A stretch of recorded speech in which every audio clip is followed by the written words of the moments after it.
ఇప్పుడు మూవడానికి రెడీగా ఉంటాయి భయ్యా. ఇప్పుడే చూసాను భయ్యా సినిమా ఒప్పారు, సూపర్ మైండ్ బ్లోయింగ్ సినిమా భయ్యా. ఎవ్వరు ఏమాత్రం తగ్గలేదు. సరిపోదు శనివారం కాదు, ఆదివారం కూడా సరిపోదు.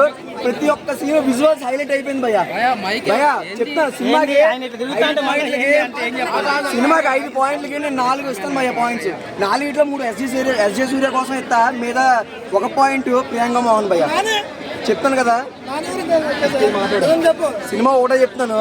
174 నిమిషాలు స్టార్టింగ్ అలా కొంచెం ఇలా నెమ్మదిగా వస్తే అసలు తర్వాత సినిమాలోకి వెళ్ళిపోతాం భయ్యా, ఇంకో ప్రపంచానికి వెళ్ళిపోతాం.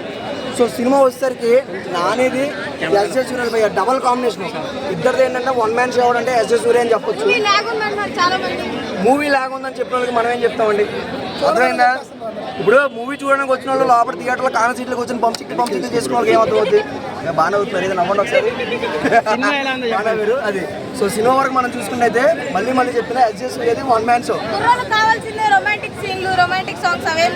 అంటే కుర్రోళ్ళు కావాల్సిన పంచిక్ సీన్లు అంటే యూట్యూబ్ ఓప్షన్ మల్లు అంటే షెగులు అంటే ఏవో చూసుకుంటారండి. అది ఆ సీన్లు కావాలనుకుంటే మరి ఆ సినిమాకి వెళ్ళొచ్చు. అదే ఎస్జే సూర్య అండి వన్ మ్యాన్ షో. నాని గారు అంతవరకు న్యాయం చేయాలి, అంతవరకు న్యాయం చేశారు. ఎందుకంటే దాన్ని ఎలివేషన్ చేయాలన్న ఒక విలన్ కావాలి కాబట్టి ఎస్జే సూర్యని పెట్టుకున్నారు. నాకు సినిమాలో ఏంటంటే ఒకటే అండి, సంబంధాన్ని తీసుకొచ్చారు మధ్యలోకి. నువ్వు ఒకటే కోరుకుంటామండి. ఎందుకంటే నాని ఇప్పుడు మనం చూసుకుంటే అయితే సమంతను వదిలేసి నాగ చైతన్య డైవర్స్ అయిపోయి నాగ చైతన్య వేరే అమ్మాయిని పెళ్లి చేసుకున్నారు సోపిదాన్ని. పాపం సమంత ఎన్ని కష్టాల్లో ఉంటుంది. ఇప్పుడు మొగుడు దొరక్క, ఇబ్బందులు పడక, ఎవరు డైవర్స్ తిరగక ఇన్ని కష్టాలు ఉన్నాయి. అటువంటి ఆమెను కూడా ఈ మధ్యలో ఈ సినిమాలో తీసుకొచ్చారండి. సమంత నాని ఏగా సినిమా మధ్యలో తీసుకొచ్చారు. ఇటువంటి అప్పుడు సమంత ఫ్యాన్, నా పక్కన కూర్చున్న సమంత ఫ్యాన్ వాడు బాధపడ్డాడండి, ఎందుకు సమంతను మధ్యలో తీసుకొచ్చారనేసి. నేను ఒకటే కోరుకుంటున్నాను, గవర్నమెంట్ రేవంత్ రెడ్డి గారు అలానే మన నారా చంద్రబాబు నాయుడు గారు సమంతకు న్యాయం చేయండి. నేను అదే కోరుకుంటున్నాను.